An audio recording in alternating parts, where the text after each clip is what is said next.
महाभारत के 8 अनसुने गुप्त रहस्य जानकार हैरान रह जाओगे। नंबर 1, धृतराष्ट्र का जन्म से अंधा होने का कारण। बहुत समय पहले की बात है, एक तानाशाह राजा रहता था जो स्वभाव से बहुत अहंकारी और दुष्ट था। एक दिन वो नदी के किनारे भ्रमण पर निकला था, जहां उसने एक पेड़ पर ढेर सारे हंसों को बैठे देखा। सिर्फ अपने मनोरंजन के लिए राजा ने उस पेड़ पर जलता हुआ जाल फेंक दिया, जिसमें 100 हंसों की जान चली गई और बचे हुए कुछ हंस जो जाल से निकलने में कामयाब हुए, उनकी आंखें चली गई। 50 जन्मों के बाद वो राजा धृतराष्ट्र बना, जो जन्म से ही अंधा था, और उसके 100 पुत्रों की जान महाभारत के युद्ध में हुई थी।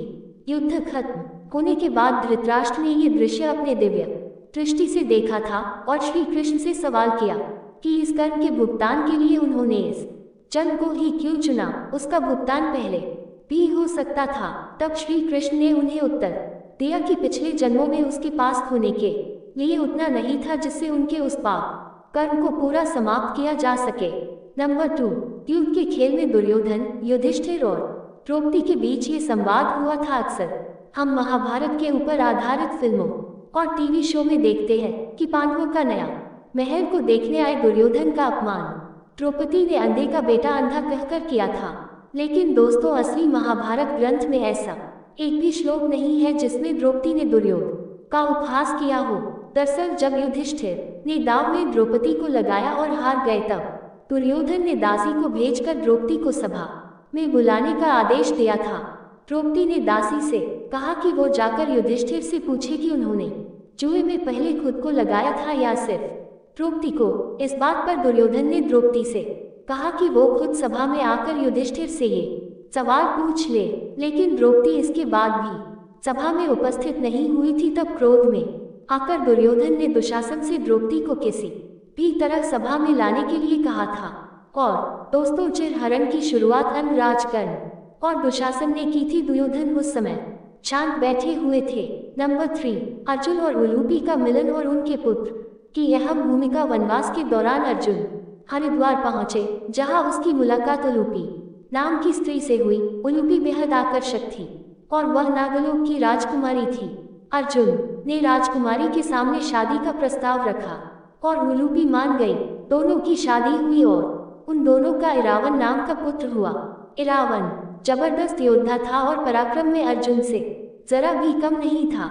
महाभारत का युद्ध जीतने के लिए पांडवों को एक अनुष्ठान करना था, जिसमें एक नर बलि की जरूरत थी। लेकिन वह किसी ऐसे व्यक्ति की बलि होनी चाहिए थी जिसके अंदर खास तरह के 32 लक्षण हो। वो 32 लक्षण पूरी धरती में सिर्फ 3 लोगों में थी।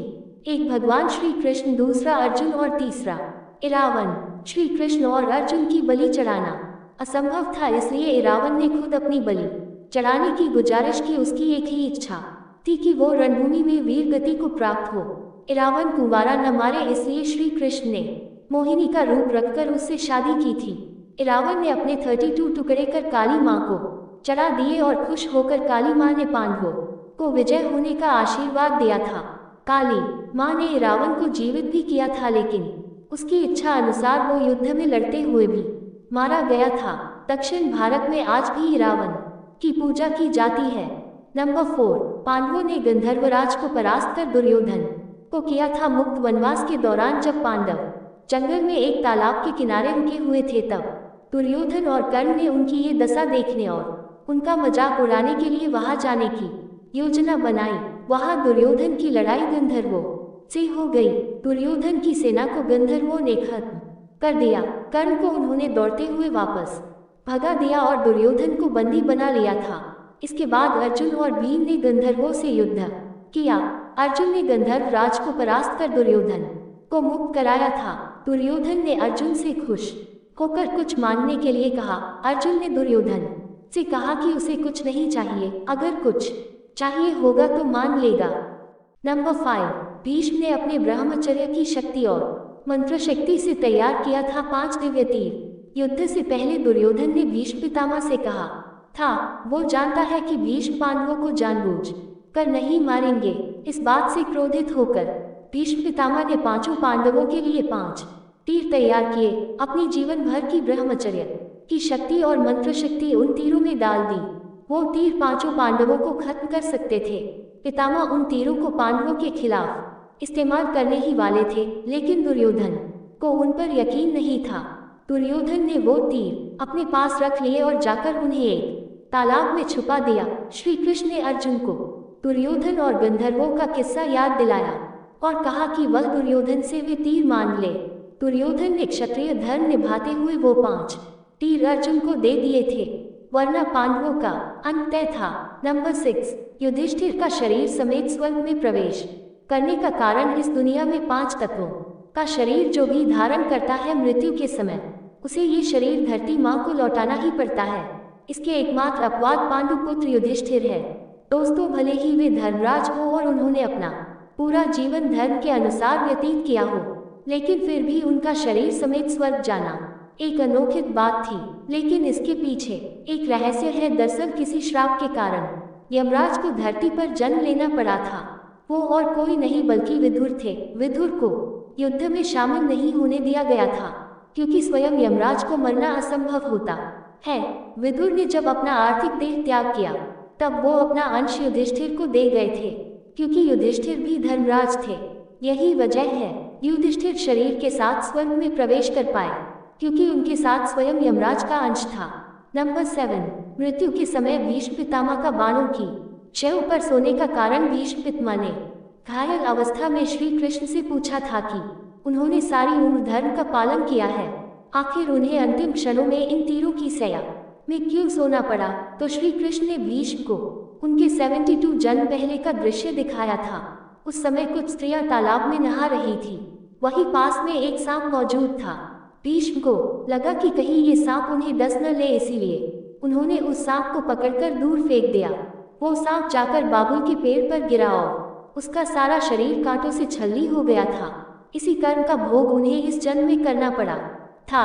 नंबर 8, अर्जुन और चित्रांगदा का मिलन और बब्रुवाहन द्वारा अर्जुन के जान लेने का कारण। पांडव वनवास के दौरान मणिपुर पहुंचे, जहां अर्जुन की मुलाकात मणिपुर की राजकुमारी चित्रांगदा से हुई।